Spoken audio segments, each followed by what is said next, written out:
Hello students, welcome to our channel physics classes by मोदित।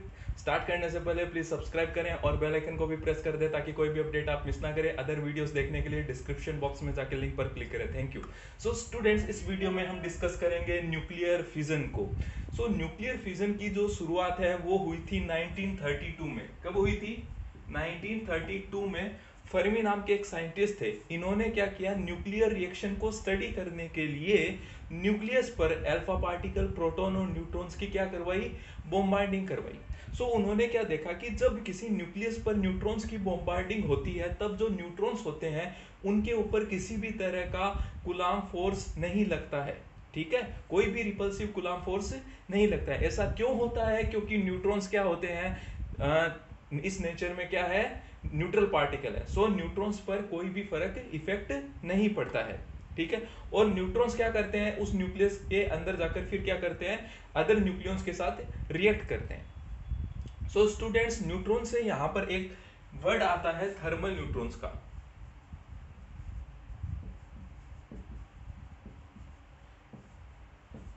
हम यहाँ पर थर्मल न्यूट्रॉन्स की बात क्यों कर रहे हैं, सबसे पहले तो ये समझना जरूरी है क्योंकि जो थर्मल न्यूट्रॉन्स होते हैं वो न्यूक्लियर रिएक्शन के लिए मोस्ट इफेक्टिव होते हैं और साथ ही साथ न्यूक्लियर रिएक्शन के लिए सुटेबल होते हैं। इसलिए थर्मल न्यूट्रॉन्स का यूज बॉम्बार्डिंग के लिए किया जाता है। नाउ, थर्मल न्यूट्रॉन्स क्या होते हैं?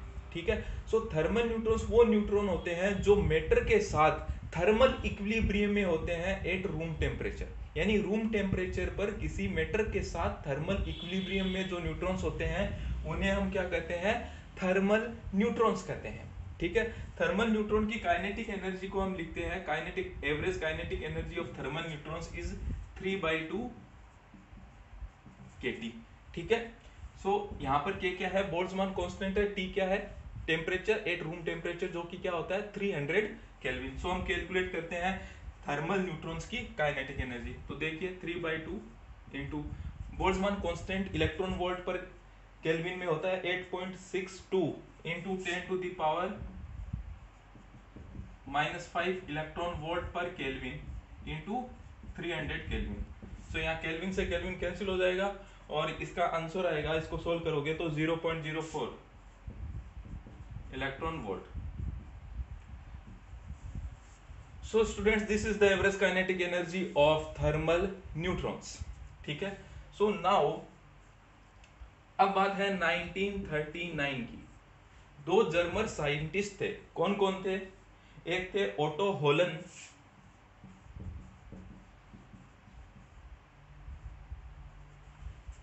होलन, और दूसरे थे Fritz Strassmann.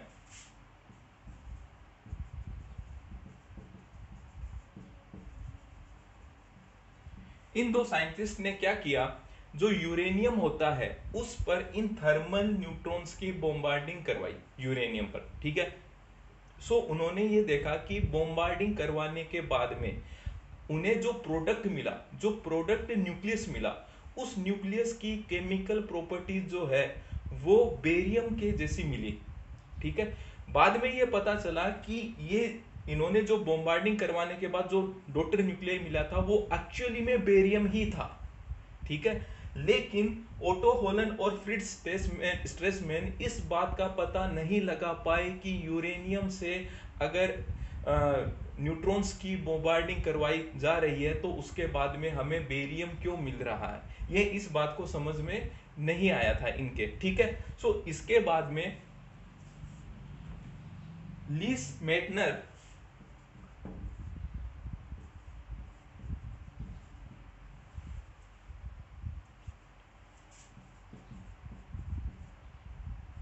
And auto frisk,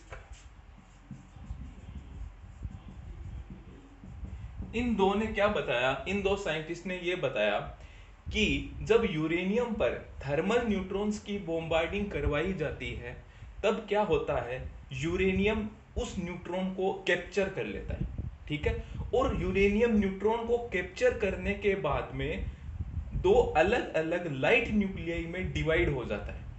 इसी प्रोसेस को हम क्या कहते हैं, nuclear fission. The nuclear fission is the process in which a heavy nucleus break into two light nuclei. Okay, so इन दो साइंटिस्ट ने बताया था, ठीक है, कौन कौन, Lise Meitner and Otto Frisch, ठीक है। सो इसकी हम इक्वेशन देखते हैं, ठीक है। सो ये देखो यूरेनियम है 235, जब इस पर न्यूट्रॉन की बॉम्बार्डिंग करवाई जा रही है, ठीक है, तो ये क्या करेगा, इस न्यूट्रॉन को कैप्चर करेगा, ठीक है। तो कैप्चर करेगा तो क्या बनेगा, यूरेनियम 23692। ऑब्वियसली इसने कैप्चर किया है तो इसका एक न्यूट्रॉन नंबर क्या बढ़ गए, ठीक है। सो अब ये क्या होगा, अनस्टेबल न्यूक्लियस है, ठीक है। सो अब क्या करेगा, ये लाइट न्यूक्लियस में डिवाइड हो जाएगा, ठीक है। ये कैसे डिवाइड हो सकता है, इसके बहुत सारे तरीके हो सकते हैं। सबसे पहला है, ये बेरियम और क्रिप्टॉन में टूट सकता है,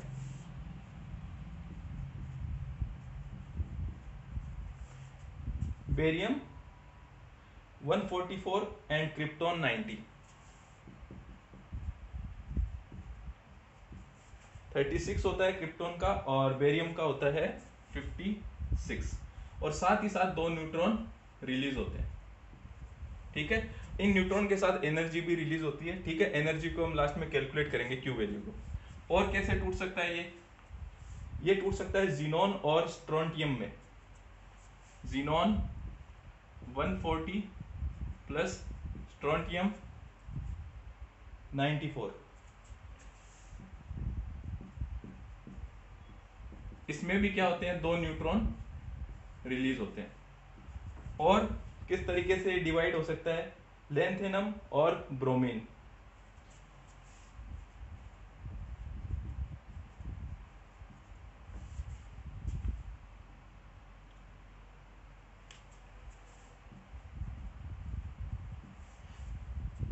लेंथेनम का एटॉमिक नंबर होता है 148, ठीक है, और इसमें क्या होते हैं, 3 न्यूट्रॉन रिलीज होते हैं। सो बेसिकली हम ऐसा कह सकते हैं, और इस तरह के बहुत सारे एग्जांपल हो सकते हैं। सो जो यूरेनियम होता है, जो एक्साइटेड स्टेट में इलेक्ट्रॉन न्यूट्रॉन को कैप्चर करने के बाद में जब ये एक्साइटेड स्टेट में चला जाता है, ठीक है, तब ये क्या करता है, लाइट न्यूक्लियस में डिवाइड हो सकता है, ठीक है। वो बेरियम क्रिप्टॉन में हो सकता है, जीनॉन स्ट्रोंटियम में हो सकता है, लैंथेनम ब्रोमीन में हो सकता है, ठीक है। और साथ में क्या होते हैं, न्यूट्रॉन्स रिलीज होते हैं और साथ में एनर्जी भी रिलीज होती है। सो ये प्रोसेस जो होता है, इसी प्रोसेस को हम क्या कहते हैं, न्यूक्लियर फिजन कहते हैं। Okay students, so students now we calculate the disintegration energy or Q value for the nuclear fission reaction, ठीक है। so students ये हम कैसे कैलकुलेट करेंगे Q वैल्यू और डिसइंटीग्रेशन एनर्जी को। हमने एक टॉपिक डिस्कस किया था, बाइंडिंग एनर्जी पर न्यूक्लियन। सो उसमें हमने क्या स्टडी किया था, वो न्यूक्लियाई जिनका मास नंबर 200 से ज़्यादा होता है, ठीक है, वो क्या होते हैं, मिडिल न्यूक्लियाई में दो हल्के या लाइट न्यूक्लियाई में डिवाइड हो जाते हैं, ठीक है। सो इस प्रोसेस को हम क्या कहते हैं, न्यूक्लियर फिजन कहते हैं, ठीक है।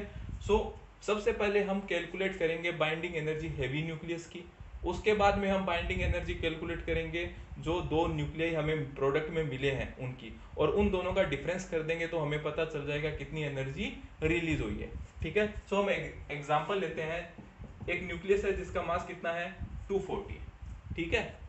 जो हेवी न्यूक्लियस होते हैं उनकी जो एनर्जी होती है वो ऑलमोस्ट 7.6 मेगा इलेक्ट्रॉन वोल्ट के आसपास होती है, और जो मिडिल न्यूक्लियाई, जो स्टेबल न्यूक्लियाई होते हैं, उनकी जो एनर्जी होती है वो ऑलमोस्ट 8 और 8.5 मेगा इलेक्ट्रॉन वोल्ट के समथिंग होती है, ठीक है। सो सबसे पहले जो हेवी न्यूक्लियस है उसकी बाइंडिंग एनर्जी कैलकुलेट करते हैं, डेल्टा ई बी, इसको आई से डिनोट कर रहे हैं, ठीक है। सो एनर्जी कितनी होती है 7.6, टोटल कितनी हो जाएगी 240 से मल्टीप्लाई कर देंगे, ठीक है, मेगा इलेक्ट्रॉन वोल्ट।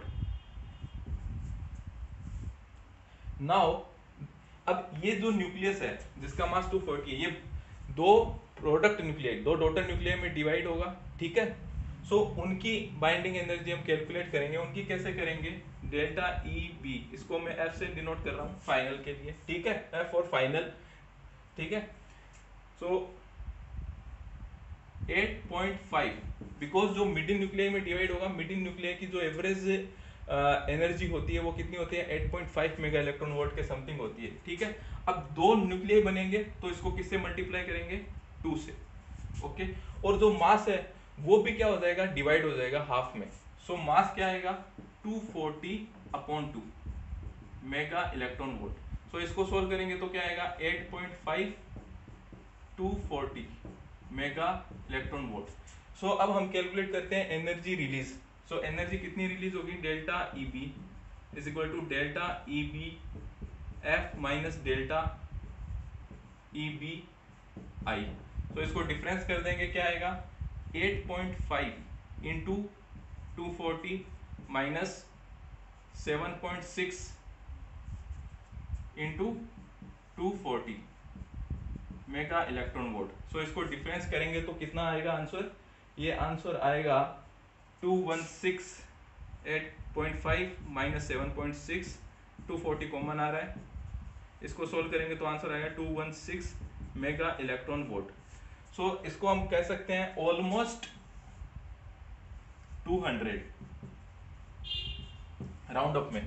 तो हम ऐसा कर सकते हैं कि न्यूक्लियर फिजन में almost 200 mega electron volt energy release होती है। सो अब ये क्वेश्चन है, ये 200 मेगा इलेक्ट्रॉन वोल्ट एनर्जी जाती का है। सो स्टूडेंट्स, ये जो एनर्जी रिलीज हुई है न्यूक्लियर फिजन के अंदर, ये एनर्जी इन न्यूट्रॉन्स की काइनेटिक एनर्जी में कन्वर्ट हो जाती है, और बाकी अगर कुछ एनर्जी रह जाती है तो वो सराउंडिंग में चली जाती है। ओके स्टूडेंट्स, सो न्यूक्लियर फिजन में इतना ही। अगर आपको वीडियो अच्छा लगा है तो प्लीज लाइक करें और फ्रेंड्स के साथ शेयर करें। Thank you.